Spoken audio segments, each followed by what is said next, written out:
माझे नाव नीता आहे. माझे लग्न खूप छान घरात झाले होते. माझा नवरा शंतनू खूप प्रेमळ, समजूतदार आणि लाखात एक असा होता. यापेक्षा चांगला नवरा मी देवाकडे मागू शकले नसते. असा पती मिळाल्याबद्दल मी स्वतःला खूप भाग्यवान समजत होते. त्याचे माझ्यावर खूप प्रेम आहे. आमच्या लग्नाला जवळपास 16 वर्ष झाली आहेत.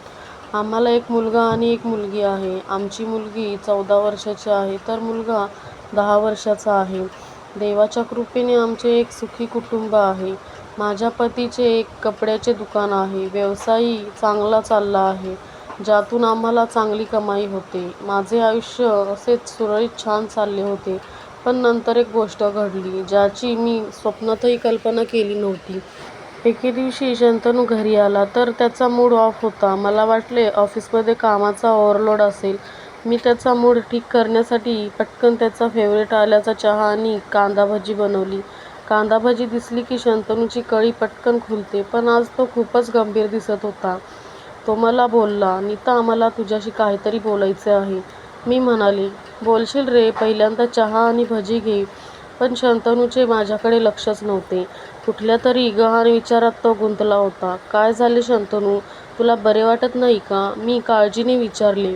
शंतनू म्हणाला, "आता मी जे तुला सांगणार आहे ते अजिबात कांगावा न करता शांतपणे ऐक. माझे 1 वर्षापासून दुसऱ्या एका मुलीवर प्रेम आहे आणि आम्ही लवकरच लग्न करणार आहोत. त्यासाठी मला तुझ्यापासून घटस्फोट हवाय." "काय हे? काय चाललंय शंतनू?" मी आश्चर्याने त्याला विचारले. "कशाला अशी मस्करी करतोयस माझी? मला अजिबात आवडत नाही असली मस्करी." मी वैतागून म्हणाले, "मस्करी नाहीये नीता, मी खरे तेच म्हणतोय. मला आता तुझ्यात इंटरेस्ट उरला नाही. माझी एक गर्लफ्रेंड आहे तृप्ती आणि मला तिच्याशी लग्न करायचे आहे."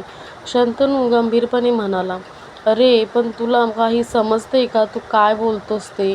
16 वर्षाचा दृष्ट लागण्याजोगा संसार आहे आपला. पदरी 2 मुलं आहेत. त्यांच्या भविष्याचं काय?" मी आता जाम चिडले. "हो अगं, पुढचे ऐकून तरी घे. जरी मी तृप्तीशी लग्न करणार असलो तरी तुला आणि मुलांना वाऱ्यावर सोडणार नाही. तुझी आणि मुलांची ही जबाबदारी मी घेईन. तू काळजी नको करूस. मी तजवीज करून ठेवलीय तुमच्या भविष्याची. दर महिन्याला 2 लाख रुपये तुझ्या अकाउंटवर जमा होतील. शिवाय त्याच्या शिक्षणासाठी वेगळे पैसे एफ.डी. करून ठेवले आहेत. तुम्हाला माझ्याविना आयुष्यात काही कमी पडणार नाही." शंतनूने मला चक्क पैशाचा हिशोब ऐकवला. "अरे राजा, मला मुलांना पैसे नकोयत रे, तू हवा आहेस.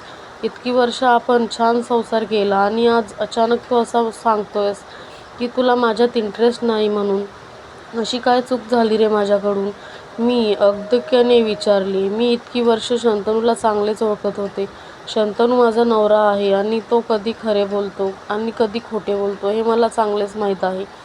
पण मला इतके दिवस त्याने फसवले कसे? गेले 1 वर्ष त्याचं अफेअर चालू आहे आणि मला ते कळलंही नाही. एकतर तो खोटं बोलत होता किंवा तो खूप हुशार होता.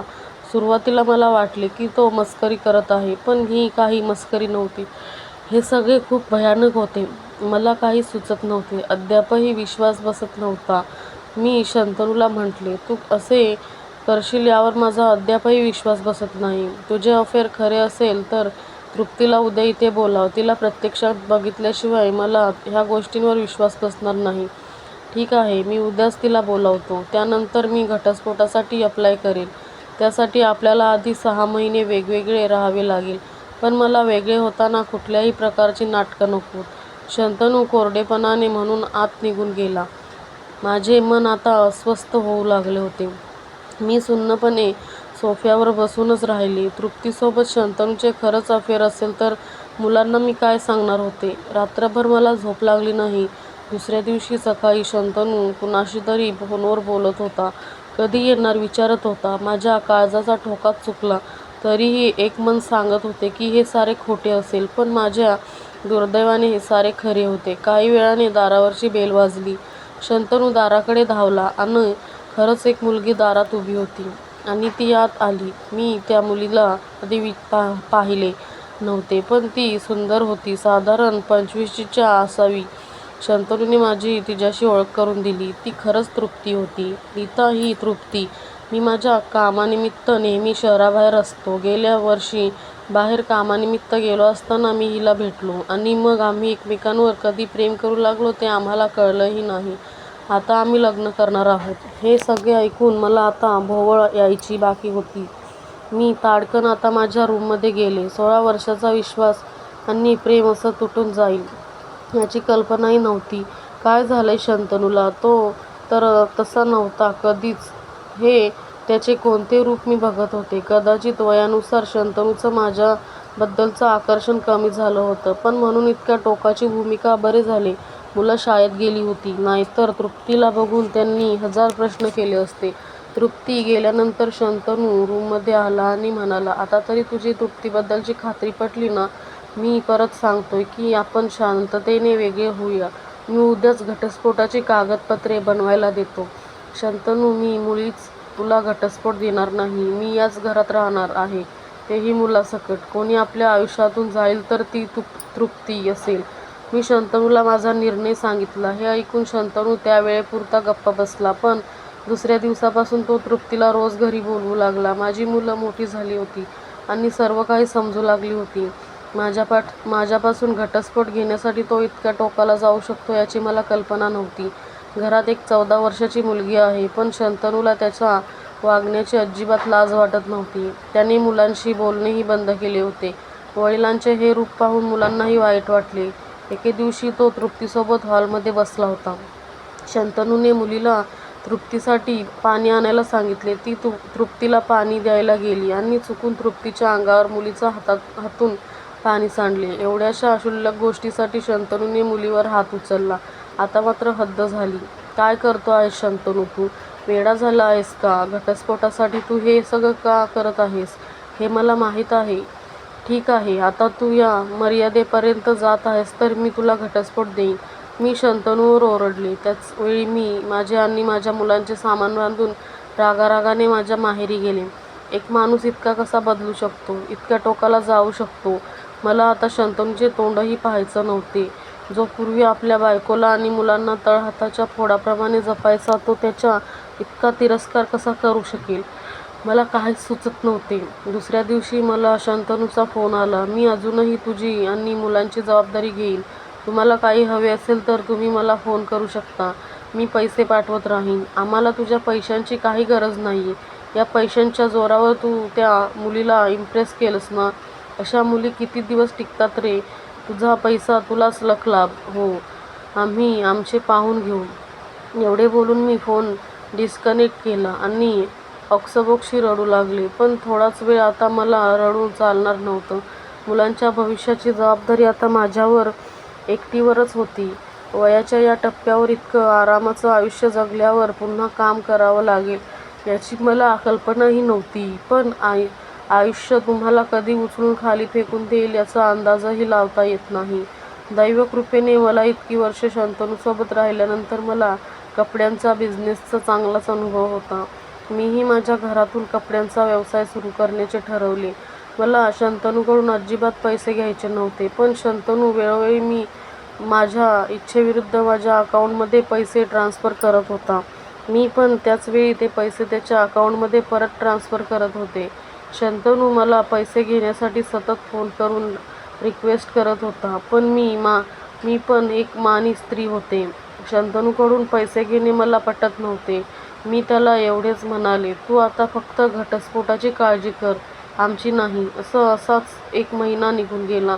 मी हळूहळू कपड्यांचा बिझनेस सुरू केला होता. इतके दिवस शंतनूच्या सोबत राहिल्यावर मला कुठचा आणि कुठे विकत घ्यायचा हे मला चांगलेच माहीत होते. हा अनुभव माझ्या कामी आला. माझ्या माहेरची लोक पण मला साथ देत होती. दुसऱ्या महिन्यापासून शंतनूचे फोन येणे बंद झाले. माझं तर आता याकडे लक्षही नव्हतं आणि आता त्याच्याशी बोलायचंही नव्हतं. घटस्फोटाला अजून काही अवधी बाकी होता. मी फक्त शंतनूला टेक्स्ट करून एवढंच सांगितलं होतं की तू जेव्हा जेव्हा आणि जिथे जिथे मला सही करण्यासाठी बोलावशील तेव्हा तेव्हा आणि तिथे तिथे मी येईन. आता तू माझ्या आणि मुलांच्या बंधनातून मुक्त आहेस. आम्हाला तुझ्याकडून काहीही नको. मी आता माझ्या कामात लक्ष घालू लागले होते. एकदा काही सामान घेण्यासाठी बाहेर जायचे होते.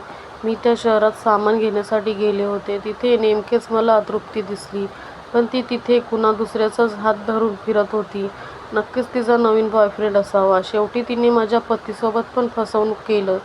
तिला दुसऱ्याच मुलासोबत पाहून मला आनंद झाला. या मुलीसाठी शंतनूने आम्हाला सोडले आणि आता शेवटी या मुलीने तिचे खरे रंग दाखवलेच ना त्याला. आता कोण आहे शंतनूसोबत? कुणी नाही. शंतनू एकटा पडल्याचा आनंद मला झाला खरा, पण क्षणभरच.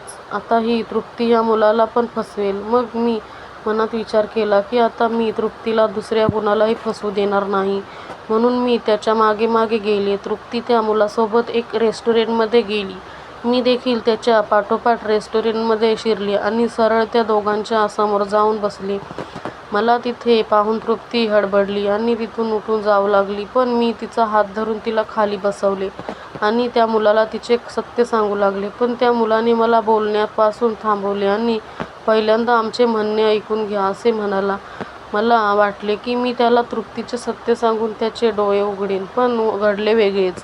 त्याने मला जे सांगितले त्यामुळे माझ्या पायाखालची जमीनच सरकली. ती तडक तिथून टॅक्सी पकडली आणि माझ्या नवऱ्याच्या घरी गेले. तिथे घरातल्या नोकरांनी सांगितलं की शंतनू सध्या हॉस्पिटलमध्ये आहे. हॉस्पिटल आमच्या घरापासून फार दूर नव्हते. मी तिथे गेले. रिसेप्शनवर त्याचे नाव सांगून मला त्याचा रूम नंबर कळला. मी रूममध्ये गेले. त्याचा मित्र तिथे होता. शंतनू डोळे मिटून शांतपणे पडून होता. मी त्याच्या अंगावर हात ठेवल्यावर त्याने डोळे उघडले.